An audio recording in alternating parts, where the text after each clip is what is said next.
তাহলে হাদিস কয় প্রকার জানলাম? 3 প্রকার। প্রথম নম্বর তার কর্ম, বাংলায় বলি, আরবি বুঝবেন না।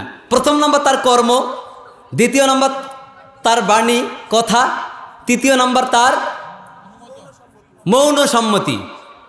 মৌন সম্মতি। তাহলে হাদিস এই 3টার বাহিরে, এই 3টার বাহিরে যত বড় শায়েক বলুক, যত বড় মসজিদের বড় হুজুর বলুক, যত বড় মাদ্রাসার প্রিন্সিপাল বলুক, যত বড় ডক্টরের ডিগ্রিধারী বলুক, কাবা ঘরের ইমাম বলুক, সৌদি উচ্চ উলামা পরিষদের ইমাম বলুক, যদি সে কথাটা এই 3টার বাইরে হয় আমরা মানতে রাজি নই। আপনাকে মানার জন্য ইসলাম বলে নাই। হাদিস রাসূল সাল্লাল্লাহু আলাইহি সাল্লাম তিনি বলেন, তারাকতু বিকুম আমরাইন লান তাদিল্লু মা তামাসসাকতুম বিহিমা কিতাবাল্লাহি ওয়া সুন্নাতুন নবী। বিদায় হওয়ার গুরুত্বপূর্ণ ভাষণ প্রদান করতে গিয়ে রাসূল সাল্লাল্লাহু আলাইহি সাল্লাম তিনি বলেন, তোমাদের মাঝে 2টি জিনিস রেখে যাচ্ছি, যদি শক্ত করে আঁকড়ে ধারণ করতে পারো কখনো পথ ভ্রষ্ট হবে না, ভ্রান্ত পথে যাবে না, তোমাকে মানুষ ভুল বোঝাতে পারবে না। তার একটা হচ্ছে পবিত্র কোরআন ও সুন্নাতুন নবী, পরেরটা হচ্ছে হাদিস। হাদিস জানলাম কয়টা? কয়টা জানলাম? 3টা।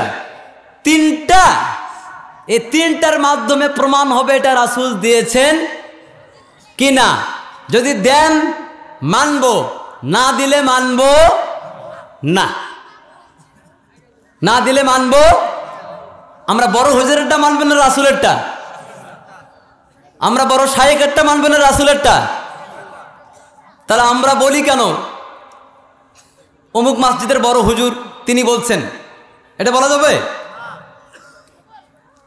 সম্মানিত উপস্থিতি, আপনাকে বলি, আমরা যে ইসলামী সম্মেলন লেখা হয়েছে তার আগে আমরা আমাদের প্রধান মেহমান শায়েখ ডক্টর ইমাম হোসাইন। শায়েখ কেন লেখা হলো? শায়েখ মানে পণ্ডিত, শায়েখ মানে বিরুদ্ধ মানুষ, পণ্ডিত মানুষ, ইসলামী জ্ঞানে পণ্ডিত, এজন্য শায়েখ ব্যবহার করা হয়েছে। আপনি মাওলানা লেখা দেখেননি, আমরা মাওলানা লেখা ব্যবহার করা পছন্দ করি না। কেন করি না? আল্লাহ সুবহানাহু ওয়া তাআলা বলছেন, আল্লাহকে বলা হয় মাওলানা, মাওলানা ফানসুরনা আলাল কওমিল কাফিরিন। এই দোয়া করি না? করি না? এই মাওলানা কাকে বলি আমরা? আল্লাহকে। তো আল্লাহর বিশেষণ হচ্ছে মাওলানা। আমরা সাধারণ পাবলিকের নামে শুরুতে মাওলানা লেখা, আমরা নিজের যত বড় ডিগ্রিধারী হই না কেন, আমি যত টেলিভিশনের আলোচকই হই না কেন, আমি আমার নামে শুরুতে মাওলানা লেখার পারমিশন আমি রাসূল দেন নাই, ইসলাম দেয় নাই, ইসলামী শরীয়ত দেয় নাই, আমার নাই। অতএব মাওলানা আমরা ব্যবহার করি না। এক, তাহলে আর কেউ করে যে, আর যদি বলেন আর কেউ করে যে, তার অ্যান্সার আমার কাছে নেই। একজন সুদ খায়, সে দাড়িও রাখছে, টাকনোর উপরে কাপড় পরিধান করে, মসজিদের ইমামতি করে, চুরি করে সুদের টাকাও খায়। খেতে পারে কিনা? তার জবাব কি আমি দেব? অনেক হুজুর আছে জর্দা খায়, খায় না? খায় না? তে ওই হুজুর জর্দা হারাম, টোটাল হারাম জয়দার, মানে জর্দা টোটাল হারাম। মা আফকারা কাসিরু ফাকালিলু হারামুন।